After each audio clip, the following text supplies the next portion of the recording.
ஆண்டவரும் உலக இரட்சகருமாகிய இயேசு கிறிஸ்துவின் இனிய நாமத்தில் யாவருக்கும் என் அன்பின் வாழ்த்துக்கள். வழிகளிலே நின்று பூர்வ பாதைகள் என்னவென்று கேட்டு விசாரித்து நல்ல வழி எங்கே என்று பார்த்து அதிலே நடவுங்கள், அப்பொழுது உங்கள் ஆத்துமாவுக்கு இளைப்பாறுதல் கிடைக்கும் என்று கர்த்தர் சொல்லுகிறார். எரேமியா 6:16. இப்பொழுதும் நீங்கள் உங்கள் வழிகளையும் உங்கள் கிரியைகளையும் சீர்படுத்தி உங்கள் தேவனாகிய கர்த்தருடைய சத்தத்தை கேளுங்கள். அப்பொழுது கர்த்தர் உங்களுக்கு விரோதமாய் சொன்ன தீங்குக்கு மனஸ்தாபப்படுவார். உங்கள் வழிகளை சிந்தித்து பாருங்கள் என்று சேனைகளின் கர்த்தர் சொல்லுகிறார். உங்கள் வழிகளையும் உங்கள் கிரியைகளையும் சீர்படுத்துங்கள், அப்பொழுது நீங்கள் இருக்கும் ஸ்தலத்திலே குடியிருக்க பண்ணுவார். கர்த்தருடைய வழிகளை காத்து கொண்டு வந்தேன், நான் என் தேவனுக்கு துரோகம் பண்ணினதில்லை. அவருடைய நியாயங்களெல்லாம் எனக்கு முன்பாக நிறுத்தினேன்.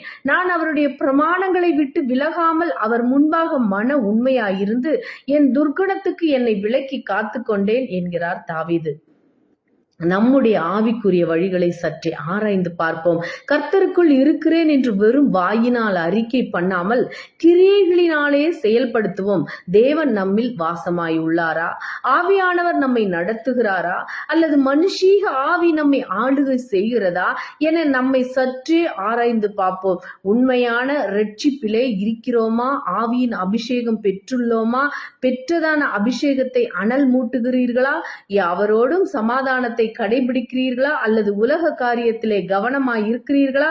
சற்றே உங்களுடைய ஆவிக்குரிய வாழ்க்கையும் கிரியைகளையும் தேவனோடு உங்களுக்கு உள்ள உறவையும் சரிபார்த்து கொள்ளுங்கள். அப்படி இல்லாத பட்சத்தில் உங்களையே ஏமாற்றிக் கொள்ளாதீர்கள். விழிப்புள்ளவர்களாய் இருப்போம். இரட்சகர் சீக்கிரமாய் வரப்போகிறார். அவர் உங்களுக்கு பிரகாசமுள்ள மனக்கண்களை கொடுக்க வேண்டும் என்று வேண்டிக் கொள்கிறேன். எபேசியர் 1:19.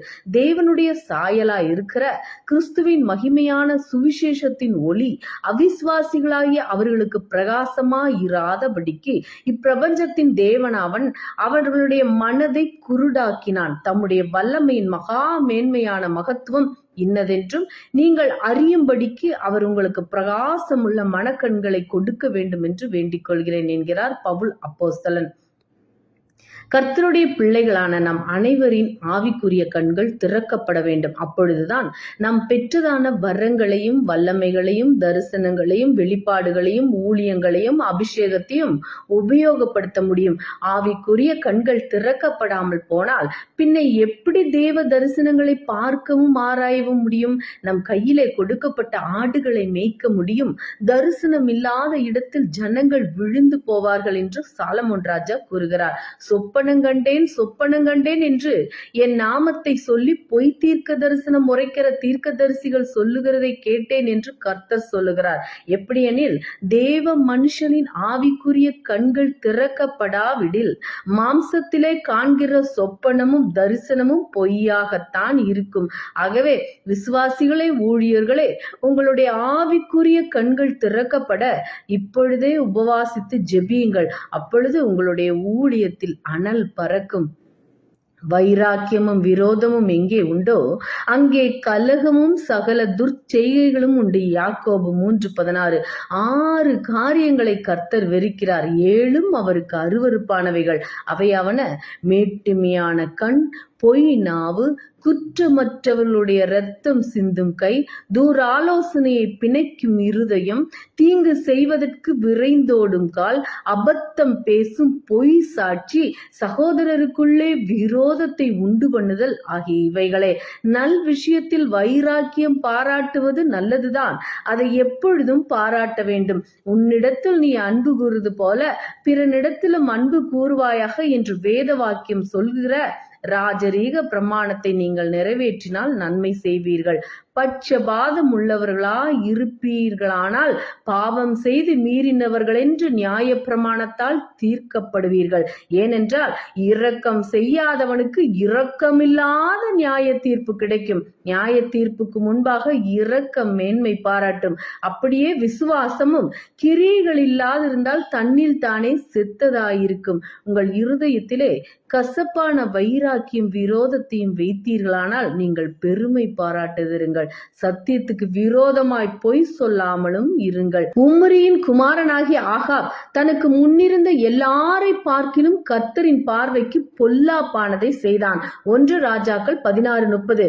கர்த்தர் எசபேலை குறித்தும் ஆகாப்பை குறித்தும் சொன்ன வார்த்தைகள்: நாய்கள் எசபேலை யெஸ்ரயேலின் மதில் அருகே தின்னும். ஆகாப்பின் சந்ததியில் பட்டணத்திலே சாகிறவனை நாய்களும் வெளியில் சாகிறவனை ஆகாயத்து பறவைகளும் தின்னும் என்றார். ஆகாப் இந்த வார்த்தைகளை கேட்டபோது தன் வஸ்திரங்களை கிழித்து தன் சரீரத்தின் மேல் இரட்டை போர்த்தி கொண்டு உபவாசம் பண்ணி இரட்டிலே படுத்து தாழ்மையாய் நடந்து கொண்டான். அவர் மரணத்துக்கு ஏதுவாய் இருந்தும் தன்னை தாழ்த்தினதினாலே அவரின் உயிர் அவருக்கு கிடைத்த பொக்கிஷமாகும். நீங்கள் இப்பொழுதே உபவாசத்தோடும் அழுகையோடும் புலம்பலோடும் உங்கள் முழு இருதயத்தோடும் என்னிடத்தில் திரும்புங்கள் என்று கர்த்தர் சொல்லுகிறார். சீயோனிலே எக்காலம் ஊதுங்கள், பரிசுத்த உபவாச நாளை நியமியுங்கள், விசேஷித்த ஆசரிப்பை கூறுங்கள் என்று யோவேல் தீர்க்கதரிசி சொல்லுகிறார். உபவாசம் தேவ பிள்ளைகளின் முதுகெலும்பு. அது எப்பொழுதும் உறுதியாய் இருக்க வேண்டும். ஜெபம் என்பது தேவனோடு உள்ள உறவு. தேவ உறவு எந்த காரணத்துக்காகவும் துண்டித்துக் கொள்ளக்கூடாது. தேவனோடு ஐக்கியமாகி இருந்தால் சத்துருவை எளிதாக முறியடிக்கலாம். வாதையும் பொல்லாப்பும் தீங்கும் நம்மை அணுகவே முடியாது. சத்துருவின் கோட்டை தகர்க்க வேண்டுமானால் எக்காலம் ஊத வேண்டியது அவசியம். உபவாசித்து பரிசுத்த ஆசரிப்பை ஏற்படுத்துவது அவசியம். யுத்தம் கர்த்தருடையது.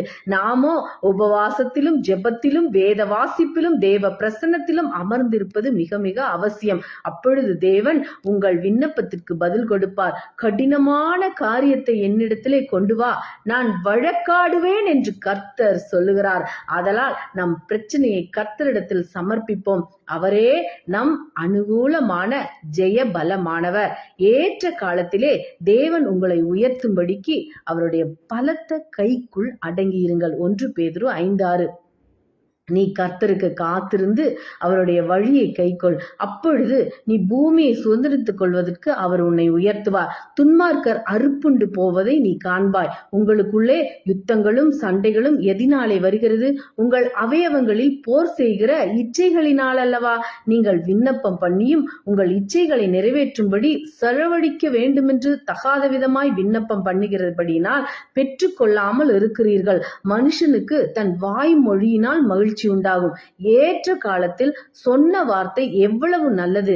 சின்னவன் 1000மும் சிறியவன் பலத்த ஜாதியுமாவான். கர்த்தராகிய நான் ஏற்ற காலத்திலே இதை தீவிரமாய் நடப்பிப்பேன் என்கிறார் கர்த்தர். நன்மை செய்கிறதில் சோர்ந்து போகாமல் இருப்போமாக.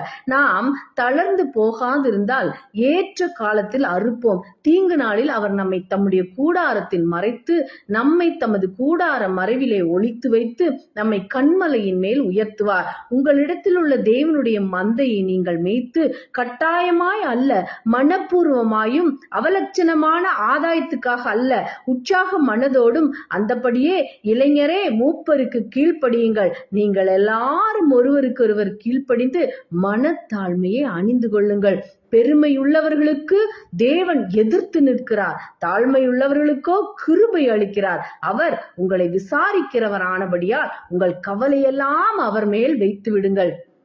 இப்பொழுதும் நீங்கள் உங்கள் வழிகளையும் உங்கள் கிரியைகளையும் சீர்படுத்தி உங்கள் தேவனாகிய கர்த்தருடைய சத்தத்தை கேளுங்கள். அப்பொழுது கர்த்தர் உங்களுக்கு விரோதமாய் சொன்ன தீங்குக்கு மனஸ்தாபப்படுவார். எரேமியா 26:13. பூமியிலே மனுபுத்திரர்களின் பாவமும் அக்கிரமும் பொல்லாப்புகளும் தேவன் கண்டு அவர்களை அழிக்க வேண்டும் என்று நினைத்தார். தாம் பூமியிலே மனுஷனை உண்டாக்கினதுக்காக கர்த்தர் மனஸ்தாபப்பட்டார். அது அவர் இருதயத்துக்கு விசனமாய் இருந்தது. அப்பொழுது கர்த்தர், நான் சிருஷ்டித்த மனுஷனை பூமியின் மேல் வைக்காமல் மனுஷன் முதற்கொண்டு மிருகங்கள் ஊரும் பிராணிகள் ஆகாயத்து பறவைகள் பரியந்தமும் உண்டாயிருக்கவைகளை நிக்கிரகம் பண்ணுவேன். நான் அவர்களை உண்டாக்கினது எனக்கு மனஸ்தாபமாய் இருக்கிறது என்றார். நான் சவுலை ராஜாவாக்கினது எனக்கு மனஸ்தாபமாய் இருக்கிறது. அவன் என்னை விட்டு திரும்பி என் வார்த்தைகளை நிறைவேற்றாமல் போனான் என்றார். எருசலேமையும் அழிக்க தேவன் ஒரு தூதனை அனுப்பினார். ஆனாலும் அவன் அழிக்கையில் கர்த்தர் பார்த்து அந்த தீங்குக்கு மனஸ்தாபப்பட்டு சங்கரிக்கிற தூதனை நோக்கி, போதும், இப்போது உன் கையை நிறுத்து என்றார். அவர்கள் கூப்பிடுதலை அவர் கேட்கும் போதே அவர்களுக்கு உண்டான இடுக்கத்தை அவர் கண்ணோக்கி அவர்களுக்காக தமது உடன்படிக்கையை நினைத்து தமது மிகுந்த கிருபையின்படி மனஸ்தாபப்பட்டு அவர்களை சிறைப்பிடித்த யாவரும் அவர்களுக்கு இறங்கும்படி செய்தார். அவர்கள் தங்கள் பொல்லாத வழியை விட்டு திரும்பினார்கள் என்று தேவன் அவர்களுடைய கிரியைகளை பார்த்து தாம் அவர்களுக்கு செய்வேன் என்று சொல்லியிருந்த தீங்கை குறித்து மனஸ்தாபப்பட்டு அதை செய்யாதிருந்தார். ஆமேன், அல்லேலுயா. நீங்கள் ஆசீர்வதிக்கப்பட்டவர்கள். தேவன் தாமே இந்த வார்த்தைகளின் மூலம் உங்கள் யாவரையும் ஆசீர்வதிப்பாராக. ஆமேன். Praise God.